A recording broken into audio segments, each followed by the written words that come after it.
Assalamualaikum warahmatullahi wabarakatuh, dan salam sejahtera bagi kita semua. Shalom. Perkenalkan, nama saya Meslak Yandri Masela, Sarjana Ekonomi, Magister of Economics of Development. Saya merupakan dosen tetap pada Sekolah Tinggi Ilmu Ekonomi Samlaki dengan home base pada jurusan Ekonomi Pembangunan. Pada kesempatan ini saya akan memberikan materi perkuliahan terkait dengan mata kuliah teori ekonomi mikro. Untuk itu, mari kita menyaksikan video pembelajaran saya ini. Sekian dan terima kasih. Warahmatullahi wabarakatuh, dan salam sejahtera bagi kita semua. Shalom. Shalom.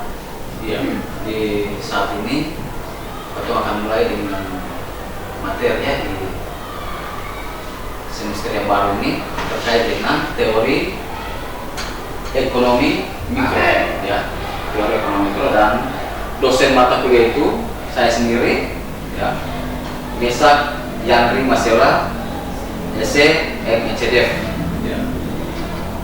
Jadi mata kuliahnya teori ekonomi mikro. Iya, baik. Sebelum kita masuk pada mata kuliah teori ekonomi mikro, di sini ada saya buat kontrak perkuliahan. Jadi kontrak perkuliahan itu, di situ lo bisa lihat sendiri kontrak perkuliahan. Ya. Jadi kontrak perkuliahan merupakan kesepakatan rencana perkuliahan yang disusun oleh dosen dan mahasiswa. Nah, jadi kan kontrak perkuliahan kan biasanya kan dosen dan mahasiswa itu punya kesepakatan bersama, ya, untuk menyetujui kita punya kegiatan perkuliahan selama 1 semester. Dosen dan mahasiswa untuk mencapai capaian pembelajaran satu mata kuliah dalam 1 semester. Ya, jadi dalam 1 semester itu kita punya kesepakatan atau kontrak perkuliahan bersama. Nah, yang pertama terkait dengan mata kuliah, ya. Mata kuliah ini adalah teori ekonomi mikro. Ya. Kedua, dosennya Meslak Yandri Masela, SE/MCDF. Jadi dosennya saya sendiri yang membidangi mata kuliah teori ekonomi mikro. Yang ketiga adalah deskripsi mata kuliah. Mata kuliah teori ekonomi mikro menekankan pada pemahaman tentang teori. Ya, jadi dia punya tekanannya itu untuk kita punya nanti pembelajaran pada teori, konsep, teknik dan asumsi terkait dengan teori ekonomi mikro. Ya, jadi dia punya deskripsinya, dia punya latar belakang. Dan yang keempat, capaian pembelajaran, ya, capaian pembelajaran lulusan atau CPL. Nah, di situ ada beberapa poin. Poin A itu bertakwa kepada Tuhan Yang Maha Esa dan mampu menunjukkan sikap religius, ya, mampu menunjukkan sikap keagamaannya, gitu. Jadi dia punya capaian pembelajaran lulusan itu, ya, CPL-nya. Yang pertama itu bertakwa kepada Tuhan Yang Maha Esa dan mampu menunjukkan sikap religius. B, menjunjung tinggi nilai kemanusiaan dalam menjalankan tugas berdasarkan agama, moral, dan etika. Nah, jadi dalam tugas tanggung jawab itu kita berdasarkan kepada agama, moral, kita punya etika, kita punya perbuatan, tingkah laku setiap saat kita lakukan. Berikut CPL yang ketiga atau C, menginternalisasi nilai, norma dan etika akademik. Ya, nilai, norma dan etika akademik yang dilakukan pada lingkungan kampus, ya, lingkungan kita punya Sekolah Tinggi Ilmu Ekonomi yang sekarang sudah dinaikkan menjadi Universitas Wilayah Samlaki. Ya. D, berperan sebagai warga negara yang bangga dan cinta tanah air, memiliki nasionalisme serta rasa tanggung jawab pada negara dan bangsa. Nah, jadi di sini kita bukan mengajarkan kepada sikap yang bukan daripada kebangsaan, bukan, ya. Tapi di sini kita mengajarkan kepada tanggung jawab pada negara dan bangsa. Ya, bukan mahasiswa itu diajarkan untuk mereka melakukan radikalisme. atau tindakan yang membuat keresahan kepada masyarakat atau lingkungan kampus itu. Jadi ini merupakan kontrak perkuliahan awal untuk kita melaksanakan perkuliahan. Yang kelima, capaian pembelajaran mata kuliah ya. Nah, tadi kan CPL, sekarang CPMK ya, capaian pembelajaran mata kuliah. Setelah mengikuti mata kuliah ini, mahasiswa mampu memahami dan menjelaskan asumsi-asumsi dasar. Nah, jadi asumsi-asumsi dasar teori ekonomi, mengkaitkan realitas ekonomi dengan teori ekonomi dan mampu menggambarkan teori ekonomi dalam bentuk grafik dan model. Nah, jadi ini punya CPMK itu ya. Yang berikut 6 strategi perkuliahan. Nah, strategi perkuliahan. Jadi seperti yang sudah kita lalui untuk semester-semester berikut ya. Strategi perkuliahan itu di mana saya memberikan perkuliahan cara diskusi. Ya, jadi saya kasih materi juga, samping itu juga saya memberikan perkuliahan cara diskusi juga. Diskusi itu dilimpahkan kepada mahasiswa dan kita melakukan dialog bersama terkait dengan kita punya mata kuliah yang ada. Jadi itu merupakan strategi perkuliahan.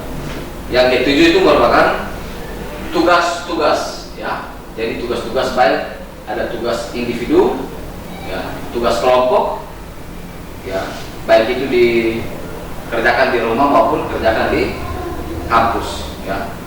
Jadi itu yang ketujuh merupakan tugas-tugas dari individu maupun kelompok juga diberikan. Yang kedelapan, penilaian dan kriteria penilaian. Nah, penilaian ini ya, jadi nilai yang akan saya berikan ada nilai tugas, baik tugas individu maupun kelompok, nilai dari kita punya UTS ya, ujian tengah semester, maupun nilai dari ujian akhir semester. Jadi nilai dan kriteria. Iya. Yang berikut yang 9 itu adalah bahan bacaan ya. Jadi ini saya punya referensi yang saya gunakan. Ya, referensi yang saya gunakan dari beberapa buku. Yang pertama itu adalah Glenn A. Wells. Ya. Yang kedua itu Gunawan Adi Saputra. Lalu ada juga buku dari teori ekonomi mikro itu ada juga saya gunakan dari Munanda dan keempat itu Nafarin. Ya, jadi nanti ada sekalian kalau misalnya nanti cari buku terkait dengan teori ekonomi mikro, nah nanti ada Glenn A. Wells, Gunawan Adi Saputra, yang berikut Munanda dan Nafarin. Ya, itu terkait dengan kita punya kontrak perkuliahan. Baik, jadi itu sekilas mengenai kontrak perkuliahan ya. Jadi saya harapkan untuk terkait perkuliahan ini, kontrak ini, adik-adik juga harus bisa mengerti terkait dengan ini. Lalu dalam satu semester ini kita bisa jalankan perkuliahan dengan sebaik mungkin ya.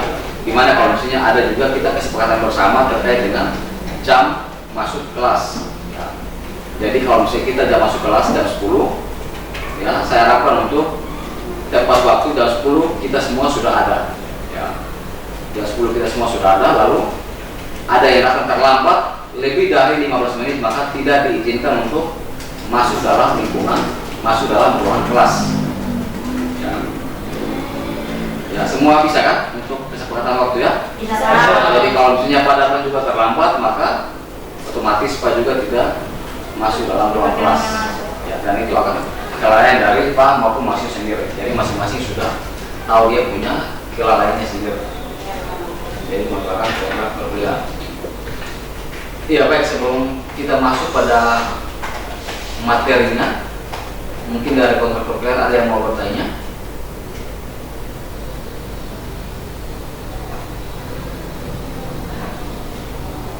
Jadi sekali lagi untuk perkuliahan ya, di situ ada strategi perkuliahan, ada tugas-tugas ya, tugas-tugas diberikan, terus penilaian ya, lalu bahan referensi. Jadi para mungkin yang lain sudah bisa paham ya terkait dengan kontrak perkuliahan, sehingga pada saat kita melakukan perkuliahan semuanya sudah dapat terlaksana dengan baik. Oke, kalau tidak ada yang mau bertanya, kita langsung pada materi ya, pertemuan pertama ini materi.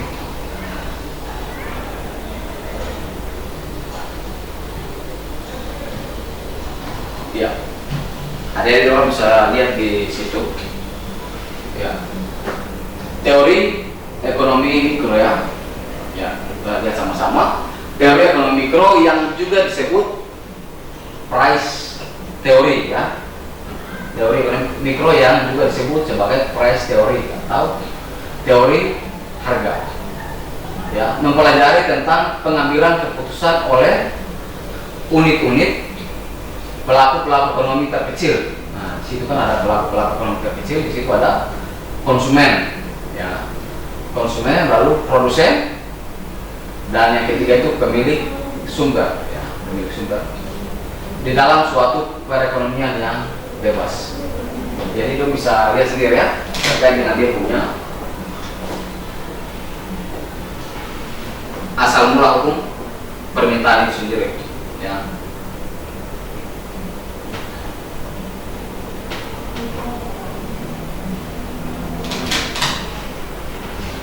Yang itu yang pertama, dan yang kedua asal mula hukum permintaan ya. Coba Rano baca yang situ asal mula hukum permintaan yang kedua. Dalam konteks ekonomi akan merupakan sejumlah barang atau jasa yang dibeli atau diminta pada suatu tingkat harga dan waktu tertentu. Permintaan mempresentasikan kebutuhan atau keinginan konsumen akan barang dan jasa yang ingin dipenuhi. Iya. Ya di situ ya. Dalam konteks ekonomi, permintaan merupakan sejumlah barang atau jasa, ya, jadi barang atau jasa yang dibeli atau diminta pada suatu tingkat harga dan waktu tertentu. Jadi tingkat harga pada waktu tertentu. Permintaan mempresentasikan kebutuhan atau keinginan konsumen akan barang dan jasa yang diinginkan. Ya, jadi kalau misalnya di situ ya asal mula pokok permintaannya dalam konteks ekonomi, permintaan merupakan sejumlah barang atau jasa yang dibeli atau diminta pada suatu tingkat harga dan waktu tertentu. Permintaan mempresentasikan kebutuhan atau keinginan konsumen akan barang dan jasa yang diinginkan. Ya. Hukum permintaan adalah hukum permintaannya. Jadi kalau misalnya atau ini sebagai pihak pembeli, lalu ada pihak juga pihak penjual. Jadi pembeli dan penjual. Nah ini kan potong ibaratkan sebagai permintaan. Kita punya apa yang kita mau inginkan. Jadi hukum permintaan adalah suatu kaidah yang menjelaskan tentang hubungan negatif antara tingkat harga dengan jumlah barang atau jasa yang diterima. Ya. Hukum permintaan adalah suatu kaidah yang menjelaskan tentang hubungan negatif antara tingkat harga dengan jumlah barang atau jasa yang diminta.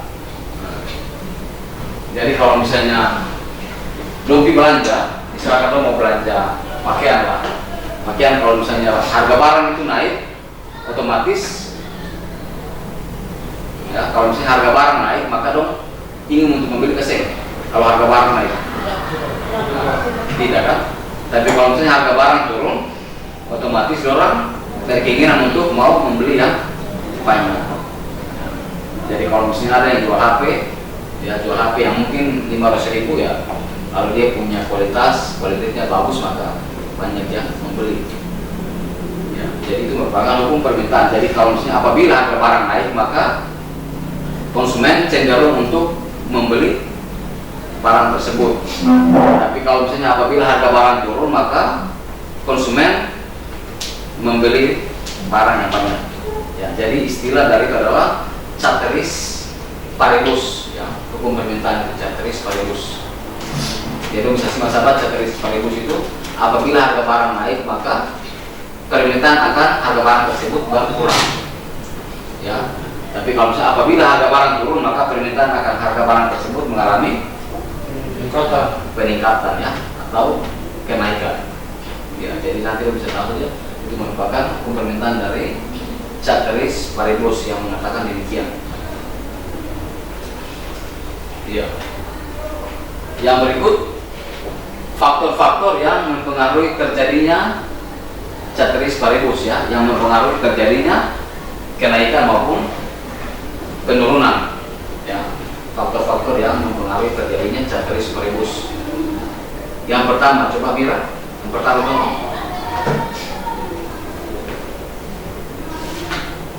Jumlah perolehan atau Jumlah produsen atau penjual tetap. jumlah produsen atau penjual tetap. Nah, jadi kalau misalnya perbedaan jumlah produsen atau penjual tetap. Yang kedua, Penjual tidak menentukan harga tunai. penjual tidak menentukan harga tunai. Jadi kalau misalnya waktu belanja di pasar itu kan otomatis dia tidak menentukan harga tunai. Harga tunai itu merupakan harga yang dibayar pada saat 30 hari kalau dibayar, tapi langsung kita ambil langsung kita bayar. Itu merupakan harga tunai. Penjual tidak memerlukan harga tunai. Ketiga, penjual tidak khawatir jika suatu saat harga mengalami kenaikan. Nah, jadi orang yang jual barang itu kan dia tidak apa ini? Penjual tidak khawatir jika suatu saat harga mengalami kenaikan. Iya, jadi harga mengalami kenaikan. Jadi kadang kan biasa harga mengalami kenaikan itu biasa kita lihat di hari-hari besar. Jadi kalau misalnya hari raya Idul Fitri berarti otomatis harga barang itu dia meningkat. Setelah hari rayanya selesai, harga barang dia mulai normal kembali. Atau mungkin hari raya Natal dan Tahun Baru. Ya, itu ada kenaikan. Tapi setelah itu kan sudah tidak ada lagi. Berikutnya apa itu teknologi yang digunakan untuk memproduksi barang atau jasa tetap. Ya, jadi teknologi ya yang digunakan untuk memproduksi barang jasa ya tetap. Ya, kita lihat di situ lagi. Secara garis besar permintaan dapat dibedakan menjadi dua jenis ya. Secara garis besar ya. Yang pertama itu permintaan berdasarkan daya beli. Ya, permintaan berdasarkan daya beli. Itu yang pertama itu. Permintaan efektif adalah jenis permintaan atas barang atau jasa yang disertai dengan daya beli konsumen. Nah, di situ. Permintaan absolut adalah jenis permintaan atas barang atau jasa yang tidak disertai dengan Permintaan efektif adalah jenis permintaan atas barang atau jasa yang disertai dengan daya beli konsumen. Dari situ ya, permintaan merupakan permintaan efektif yang disertai dengan daya beli konsumen. Jadi kalau misalnya kita ke pasar, ya kita ke pasar kalau kita menginginkan barang untuk mau dibeli, ya untuk efektif kita dapat membeli dengan kita punya uang yang ada. Jadi kalau misalnya harga 50.000 lalu kita punya uang 50.000 ada, maka kita dapat membeli. Ya itu merupakan permintaan efektif ya. Jadi permintaan atas barang atau jasa yang disertai dengan daya beli konsumen. Jadi kalau misalnya kita menginginkan barang yang lebih tapi kita punya uang tidak ada ya, otomatis percuma untuk kita membeli. Yang kedua, permintaan absolut adalah jenis permintaan atas barang atau jasa yang tidak disertai dengan daya beli konsumen. Nah, di situ ya. Artinya meskipun butuh, tetapi konsumen tidak memiliki kemampuan finansial untuk membeli atau membayar harga dari barang yang dibutuhkan atau diinginkan. Nah, di situ ya. Ada permintaan berdasarkan daya beli. Yang kedua itu permintaan absolut. Jadi kalau misalnya dorang ingin HP atau mungkin ingin sepeda motor, namun kendala keuangan yang tidak melebihi, maka otomatis keinginan yang kita membeli tidak tercapai. Di situ ya. Jadi meskipun kita butuh sesuatu barang, namun kita punya kemampuan keuangan itu tidak ada, maka otomatis kita tidak dapat membeli barang tersebut. Itu merupakan permintaan absolut ya. Yang ketiga, permintaan potensial adalah jenis permintaan atas barang atau jasa yang disertai dengan daya beli konsumen, tetapi di sisi lain konsumen masih mempertimbangkan untuk membeli barang atau jasa tersebut. Nah, ketiga dia permintaan potensial. Nah, di situ Tetapi di sisi lain, konsumen masih mempertimbangkan untuk membeli barang atau jasa tersebut atau tidak. Nah, tadi kan pertama terkait dengan kita mau beli barang tapi ya uangnya cukup. Yang kedua, kita membeli barang tapi kita memberikan kita punya kondisi keuangan. Nah, otomatis barang yang mahal kalau kita punya keuangan tidak ada, maka otomatis kita tidak mencapai barang tersebut. Kalau yang ketiga itu permintaan potensial. Nah, di situ kan mana-mana saja kan. Otomatis terserah dari kita saja, kita mau beli kapan dan kapan saja ya, itu terserah kita saja. Ya, permintaan potensial. Ya. Tapi di sisi lain konsumen masih mempertimbangkan untuk membeli barang atau jasa tersebut atau tidak. Ya, jadi kalau misalnya kita mau beli HP, ya kita nanti saja gitu, mungkin besok atau lusa baru saya dapat membeli HP. Nah, jadi itu terpulang daripada konsumen. Jadi konsumen mau mempertimbangkan gitu.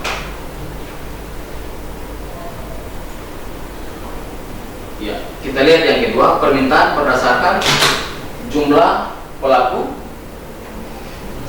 transaksi.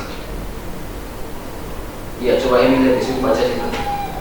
Permintaan individu adalah jenis permintaan terhadap barang atau jasa yang dibutuhkan seseorang guna memenuhi kebutuhan hidupnya sehari-hari. Contohnya membeli barang-barang sembako oleh seorang ibu untuk memenuhi kebutuhan keluarganya. Iya, jadi itu permintaan individu ya. Jadi kalau misalnya kita punya permintaan individu, kita tidak bergantung kepada orang lain. Jadi kalau misalnya kita punya di dalam rumah, mungkin berasnya tidak ada, maka kita dapat membeli beras untuk memenuhi kita punya kebutuhan individu ya, pribadi itu sendiri ya. Sebagai contoh tadi, pembelian barang-barang sembako oleh seorang ibu untuk memenuhi kebutuhan keluarganya ya. Jadi itu merupakan permintaan individu. Yang berikut, permintaan kelompok disebut juga permintaan kolektif ya, kolektif atau permintaan pasar.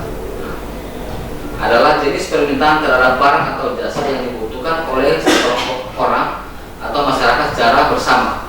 Nah, contohnya di situ apa? Coba. Si A dan si B dalam waktu bersamaan membutuhkan daging sapi untuk acara keluarga besarnya. Iya. Jadi itu ya, si A dan si B dalam bersamaan membutuhkan daging sapi untuk acara keluarga besar. Nah, itu merupakan permintaan kelompok.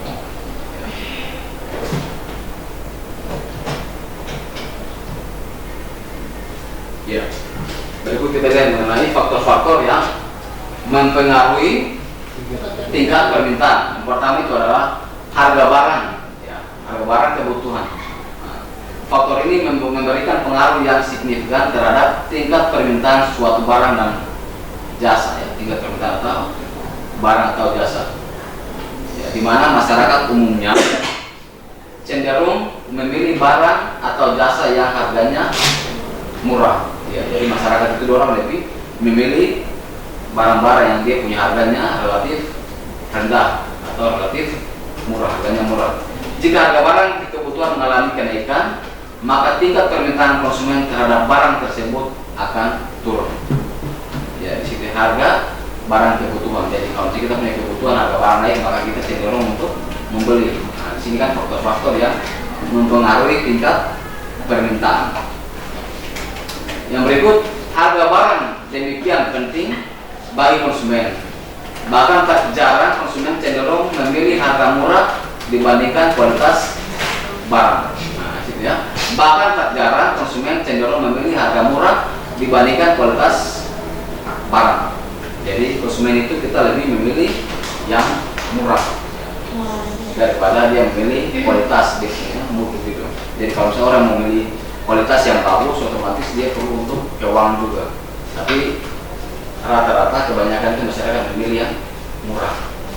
Yang kedua, harga barang substitusi.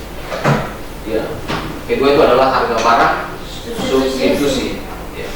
Jika harga barang substitusi atau pengganti turun, maka konsumen akan beralih ke barang substitusi, sehingga permintaan terhadap barang atau jasa kebutuhan akan turun. Sehingga sebaliknya, apabila harga barang substitusi naik, maka konsumen akan tetap memilih untuk membeli barang kebutuhan semula. Bahkan sesuatu yang bukan berupa barang pun, ya, jasa baik menjadi produk setengah jadi atau produk jadi. Jadi kalau misalnya barang yang mau diproduksi, misalkan kopra yang ngambil di sini, lalu nanti kita diolah menjadi diproduksi untuk barang jadi, barang setengah jadi menjadi barang jadi. Kita lihat di situ teori produksi sendiri bisa diartikan sebagai sebuah teori yang menerangkan sifat hubungan, ya, menerangkan sifat hubungan antara tujuan produksi yang diinginkan dengan faktor-faktor produksi yang terlibat. Dengan kata lain, teori produksi mengajarkan sebuah mekanisme agar produksi dapat mencapai tujuan, ya, yang diharapkan dengan memaksimalkan faktor-faktor produksi yang dimiliki oleh produsen. Jadi itu bagian dari pengertian dari teori produksi. Nah, sesuai dengan output yang dihasilkan, ada beberapa teori produksi. Yang pertama adalah produksi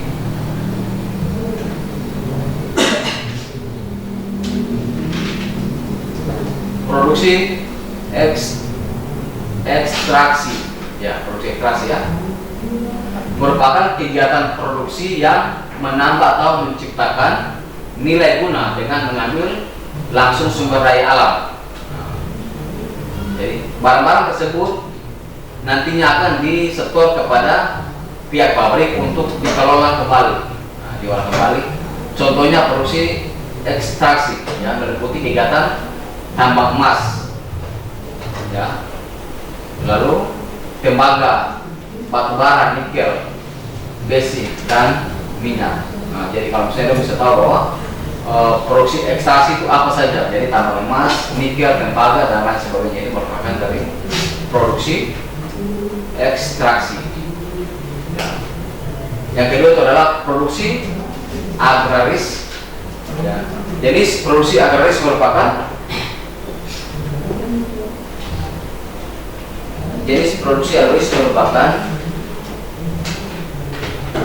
itu apa ini? Yang kedua,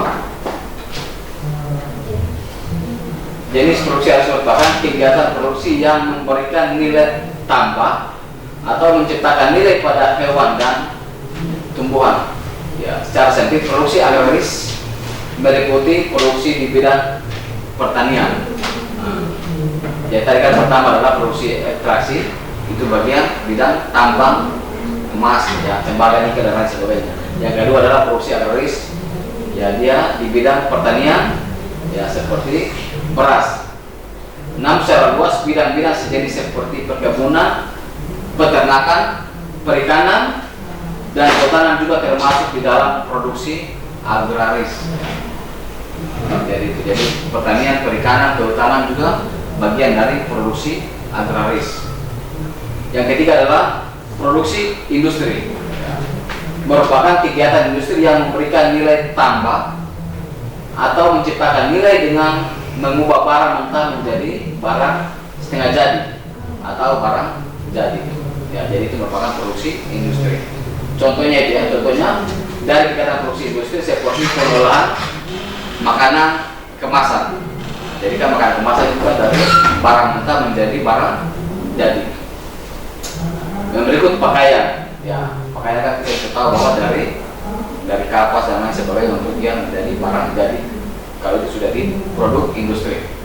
Yang berikut bahan-bahan konstruksi, kendaraan bermotor, alat-alat elektronik dan sebagainya. Ya, itu ya, bahan-bahan kendaraan bermotor dan lain sebagainya, ya, alat-alat elektronik dan lain sebagainya. Jadi kalau misalnya alat elektronik itu dari barang belum jadi sampai barang jadi, ya, dari barang mentah sampai barang siap pakai.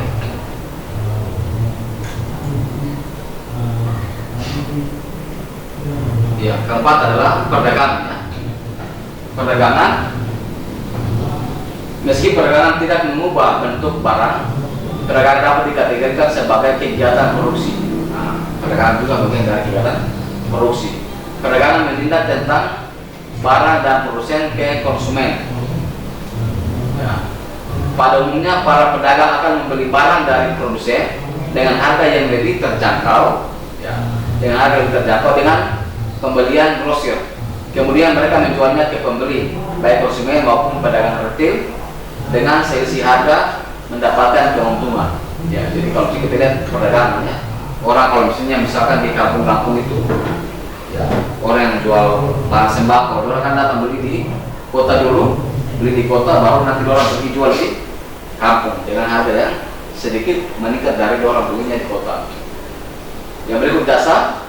Produksi jasa merupakan kegiatan produksi yang memberikan pelayanan kepada konsumen. Hasil output produksi di bidang jasa tidak bisa dilihat wujudnya, sebab tidak berupa barang fisik. Ya, kita dapat contoh itu, ya. Contoh produk di bidang jasa adalah layanan telekomunikasi, kesehatan, pendidikan, hiburan, dan perbankan. Nah, contoh dari jasa itu adalah kesehatan, pendidikan, hiburan, dan perbankan.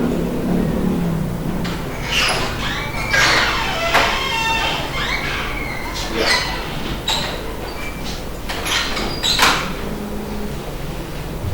Berikut kita lihat ada beberapa hal yang dapat mempengaruhi perilaku konsumen. Yang pertama itu adalah kebudayaan.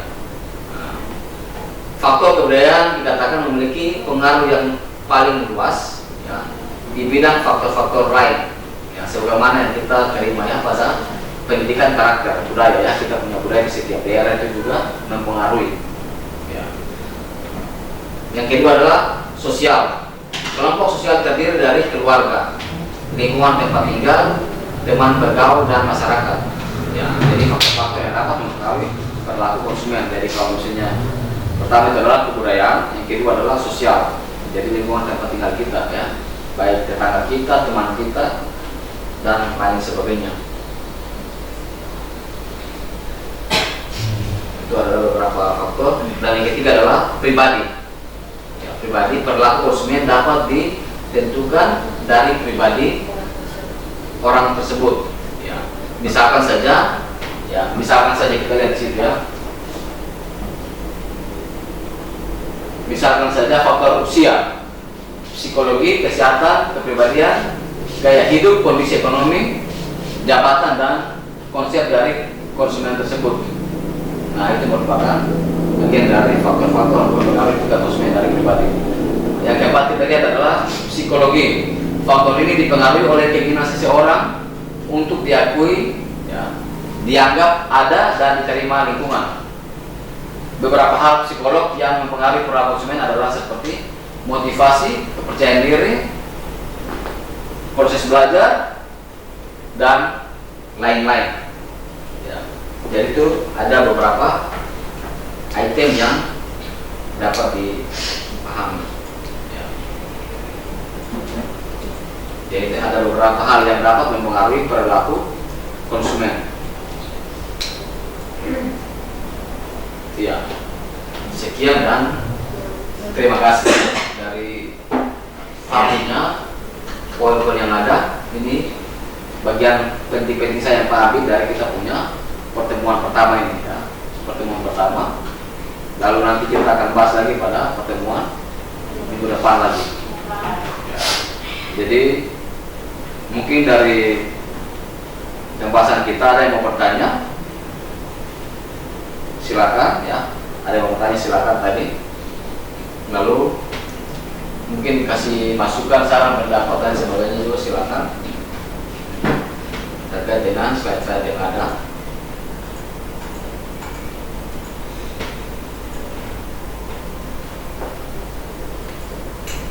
Ya, jadi nanti kan kita bisa tahu saja bahwa hukum permintaan, ya, hukum permintaan atau ceteris paribus adalah bagaimana adanya kenaikan harga barang itu, maka otomatis konsumen dia itu mengalami pengurangan untuk membeli.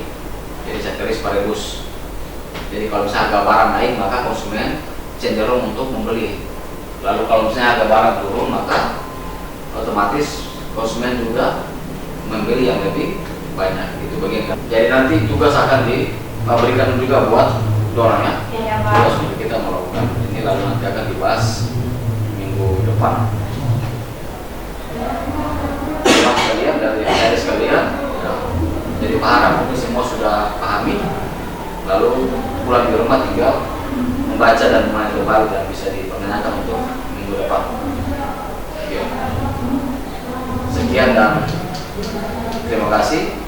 Selamat sore buat kita semua. Sore, Bang. Sore, Bang.